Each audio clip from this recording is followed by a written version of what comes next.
Hello learners, in this third video on Indian paintings, we will focus on regional variations of painting.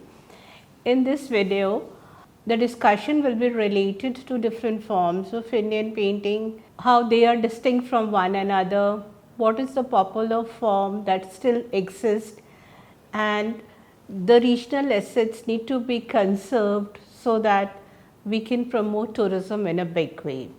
So now let us start our discussion on the regional variations of Indian paintings. Learners, we have studied that painting has found a place as an integral part of Indian culture. Painting in the artistic and religious form is considered to be central to the growth of our culture. They are the best depictions of visual art in India. Miniature paintings of India, as the name suggests, are small, intricately designed paintings. Paintings on cloth or paper is one of the common practices. These paintings are mythological in character.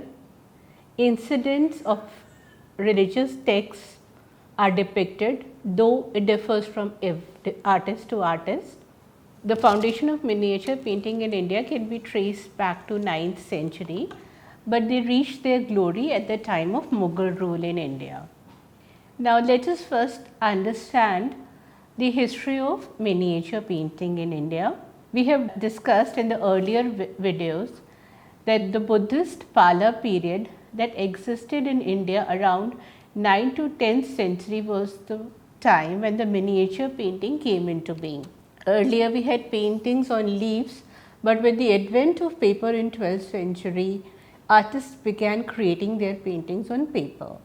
They reached their peak when the Mughal dynasty flourished in India. Now in this video we will discuss some of the prominent schools of painting in India. Let me discuss with you the first school, that is the Pala school. This is the oldest school of miniature painting in which Buddhist religious texts were represented around the 8th and 11th century. The artists of this school used palm leaves and strips of cloth and arranged them in the format of a book. This form of painting also gained popularity in Sri Lanka, Nepal, Tibet and other neighboring places. The art from Pala school can be recognized because of the symbolic use of colors and skillful line drawing.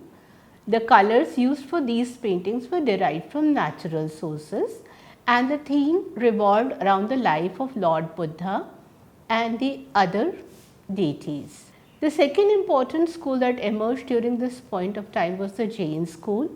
This laid great emphasis on new styles around 11th century. The distinguishing feature of these miniature paintings were heavy golden outlines, figures with large eyes, square shaped hands and pointy noses. Religious texts like Kalpa Sutra are depicted in these paintings. This was the first school of miniature painting to switch from palm leaves to paper. The central theme of these paintings revolved around Tirthankaras. The figures were shown loaded with heavy jewelry. The mental attitude towards painting took birth in this school of painting. Several people were shown trying to achieve the same thing by considering different ways, and for the first time gold and silver were also used in these paintings. So this painting art focused mainly on the psychological aspect or the attitude of people of that time. Then we have a very popular school, which is the Mughal school. We are aware that Noor Jahan was very fond of art and miniature paintings, and painters received great patronage from her. The artwork under Mughal rule has strong narratives. Bold colors were used in the painting, and some of them even inspired painters who later came up with depictions of Hindu epics like Mahabharata and Ramayana. The two most celebrated artwork that came up during this time were the Tuti Nama and the Hamza Nama. Though we know that Aurangzeb ended all forms of art when he took the throne, but his successor Bahadur Shah tried to revive it.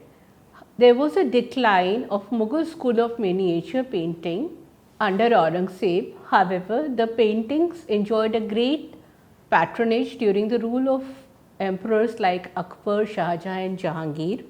The paintings of this time saw the influence of Islamic and Persian culture. The work was delicate and detailed, and the central themes were court scenes, wildlife, wars, etc. Then we move to another school of painting, which is known as the Pahari school of painting.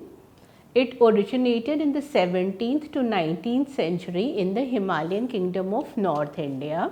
The most popular places of Pahari school of miniature painting were Kangra, Garhwal.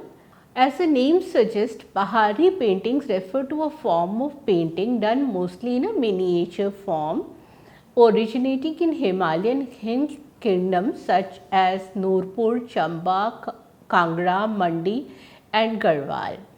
An offshoot of Mughal painting, Pahari painting was patronized mostly by the rulers who had ruled these regions.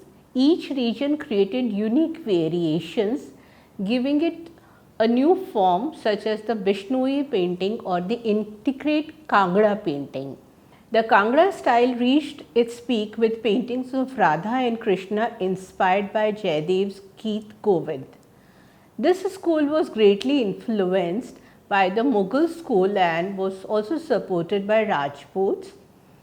So we had other schools also that came up, such as the Bishnoi school, the Chamba school and the Garhwal school, and each school had its unique variations to offer. So in this video I have discussed with you few schools of Indian painting. There are number of schools with their own distinctive variations and qualities. Now I will discuss with you some distinguishing type of paintings in India which are regional in nature and are related to specific geographical area. The first such painting is the Madhubani painting. Also known as Mithila painting, it is an art form popular in the state of Mithila in the state of Bihar. The exact origin of the art form is difficult to trace, but it is still kept alive by women folk and is said to have originated when King Janaka of Nepal commissioned local artisans to paint murals in his palace for the wedding of his daughter Sita to Lord Rama. Originally, these paintings were done on the walls of the Gobar Ghar or on the chamber of a newlywed person, coated with mud and cow dung.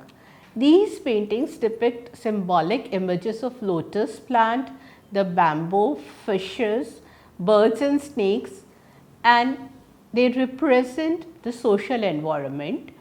Like most ancient art form, Madhubani art took inspiration from nature, Hindu religious motifs, and the themes generally revolved around Hindu goddesses like Krishna, Rama, Shiva, Durga, Lakshmi and Saraswati. Natural objects like the sun, the moon and religious plants like Tulsi are very common in this type of paintings. Usually the painters do not leave any empty space and the gaps are filled by painting of flowers, animals and even geometric pattern. This form of painting is characterized by the use of bright colors and they make use of natural sources like plants for the colors. So after discussing Madhubani painting, now let us move to the next part of the regional painting, which is known as Panchchitra. More than 1000 years old, Panchchitra is one of the oldest and most popular form of Orissa. The name comes from the Sanskrit word patta means canvas and chitra means picture.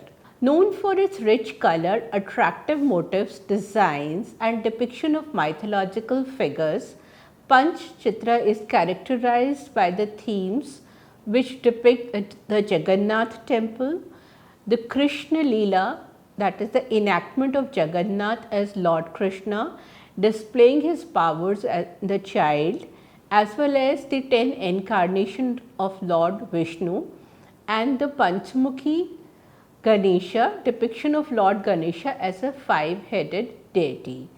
Preparing the patta is the first step to the Panchatattva art.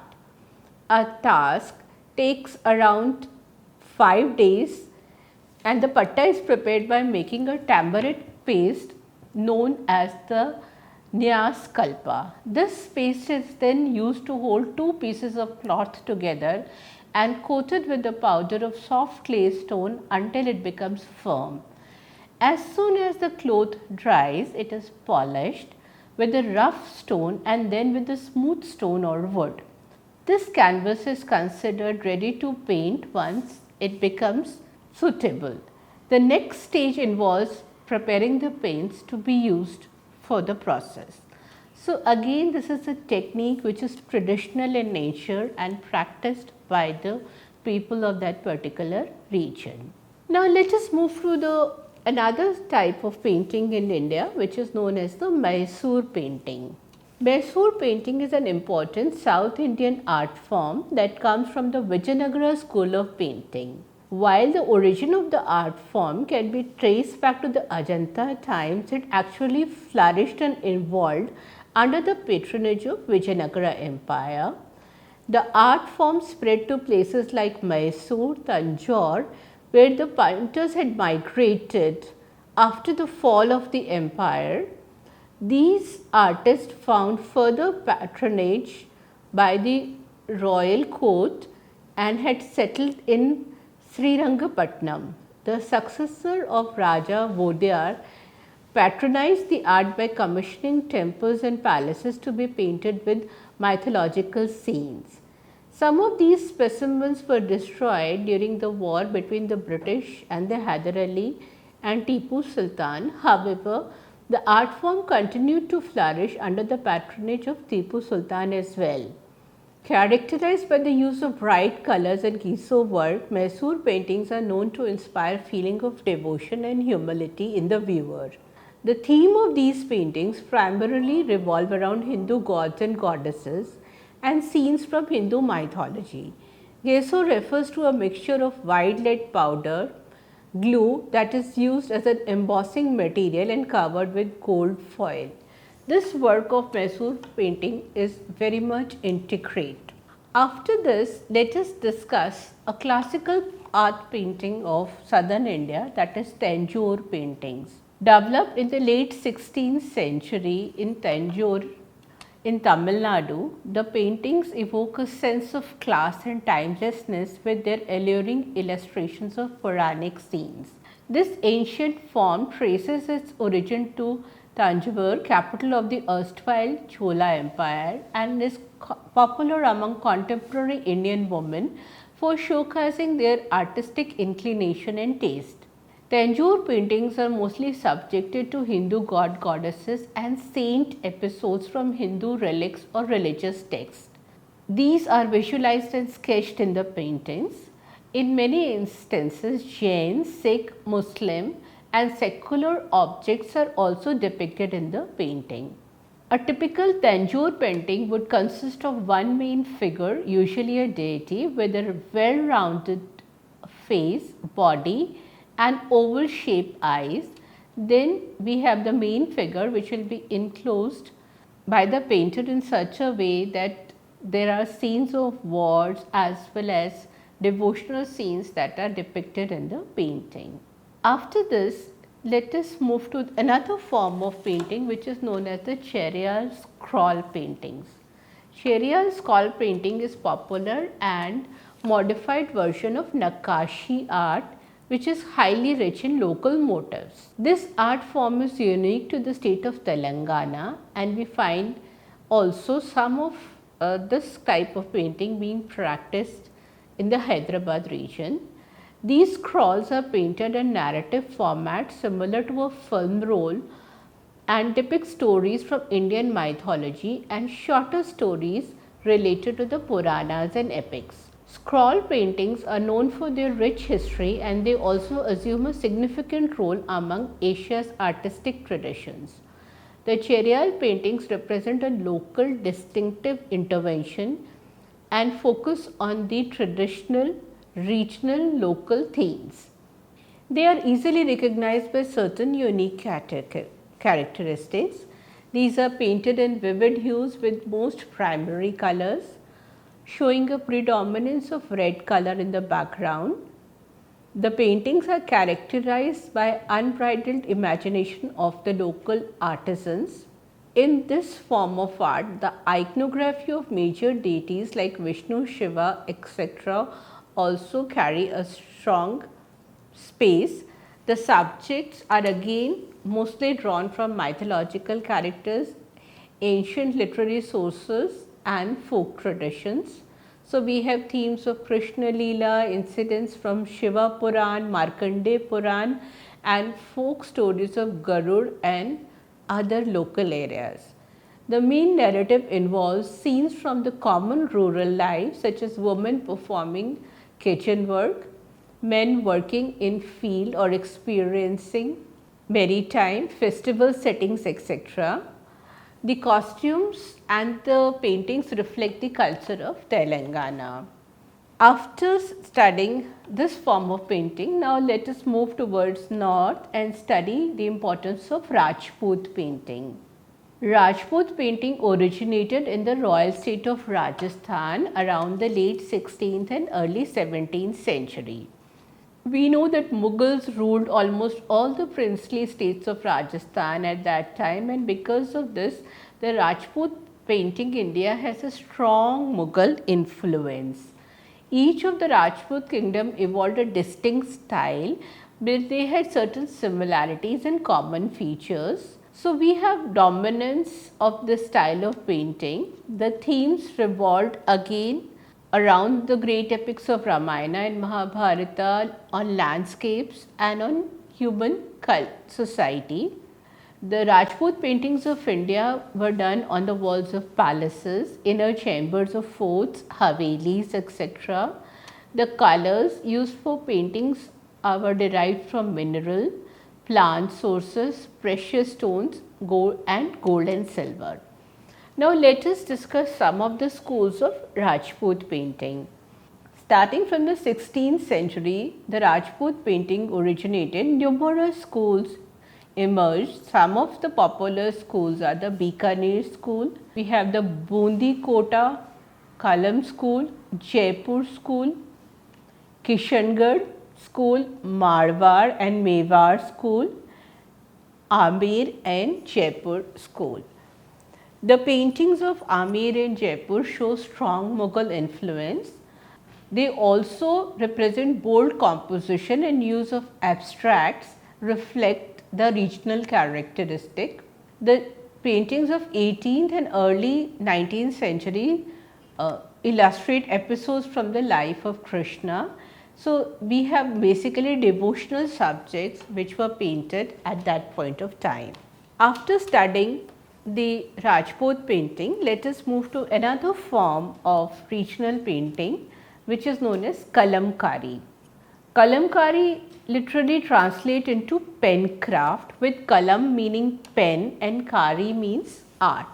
It is the most beautiful traditional Indian art forms and involves block printing or hand printing, typically done on a piece of a cotton fabric. The unique feature of the Kalamkari art is that it makes use of only natural colors or vegetable dyes. Kalamkari art and painting is concentrated primarily in Andhra Pradesh and the regions around Machilipatnam. The main centers of Kalamkari art is situated near the banks of rivers because the art needs a constant supply of clean river water. Kalamkari art was a household occupation of several rural women and craftsmen in ancient times and is passed from one generation to another. Andhra Pradesh is still the main hub of Kalamkari printing in India. Craftsmen engaged in Kalamkari painting art modernized the art with various contemporary themes.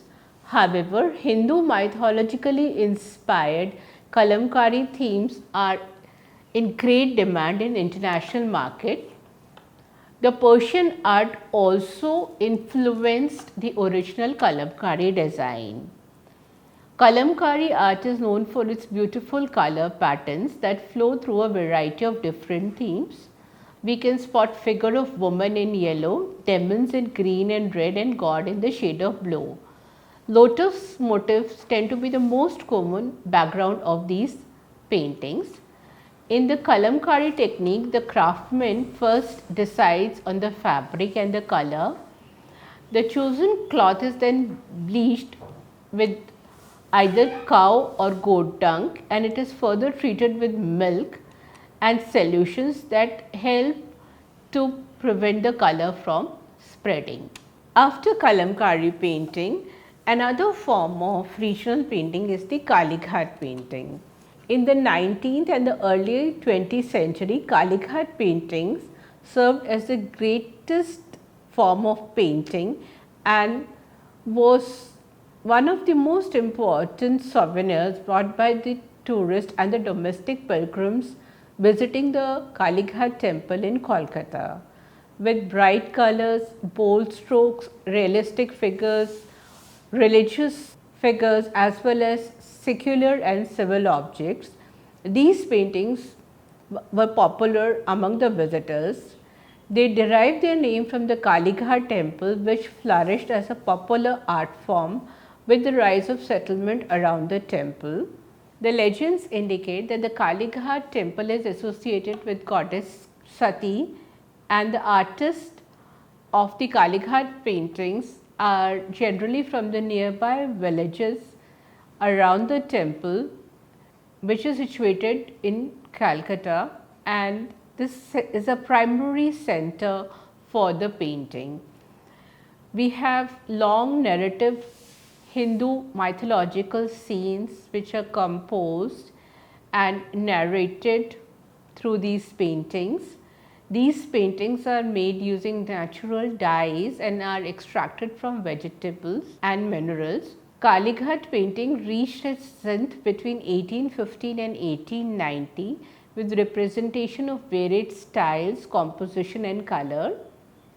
While images of Hindu gods dominated the artistic impressions, Islamic themes featuring prophets, angels and tazias and other secular depictions were also part of the painting.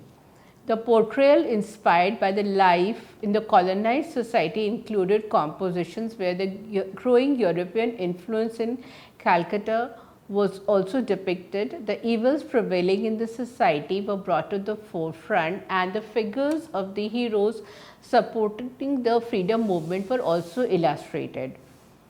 Owing to Kali, the embodiment of woman power, the painters depicted empowered woman figures. Followed this, the Kalighat painting were further divided into two schools. We have the Oriental school, where we focused on Hindu gods and mythological figures, and we had the Occidental school, which projected social evils and secular themes. After studying Kalighat paintings, let us now move to another form of painting, which is known as the Varli painting. This is an art form which is practiced by Varli tribes from the mountain and coastal regions in and around the borders of Maharashtra and Gujarat. Varli paintings originated around 3000 BC. Traditional Varli paintings are known for the use of white paint on arch mud walls. The white paint is derived from natural material like rice paste, water and gum. The paintings are made using a bamboo. The tribal art is characterized by geometrical patterns of flowers, wedding rituals, hunting scenes and everyday activities. An interesting feature of Varli painting is that there aren't any straight line used in these paintings. So, we have dots, circles and triangles. Essentially ritualistic, Varli paintings were usually made by married women to celebrate various occasions. These paintings were also used to decorate the huts of Varli tribes, which were usually made up of mixture of cow dung and red mud. Another tribal marvel is the Gond painting. It's an art form practiced by Gond, one of the largest tribes in Madhya Pradesh, Chhattisgarh, and the word is basically focused on the origin of tribes in the Green Mountainous region. These tribals had the tradition of decorating the walls of their houses with vibrant depiction of local flora, fauna and local gods such as Fulvari Devi. Traditionally, these paintings were made on festival occasions like Karwa Chauth, Diwali, Ashtami and Nag Panchami. They were again made from natural colors derived from local area, plants and cow dung. This is a simple form of painting which focused on the offerings to Mother Nature. So, learners, in this video on regional variations of painting, we have studied that in all parts of India, we find number of styles of painting. These painting styles are developed by the local rulers and are still practiced. These painting styles need conservation and patronage by the tourists so that the livelihood of the local people can be improved and we can promote tourism in a big way. Thank you.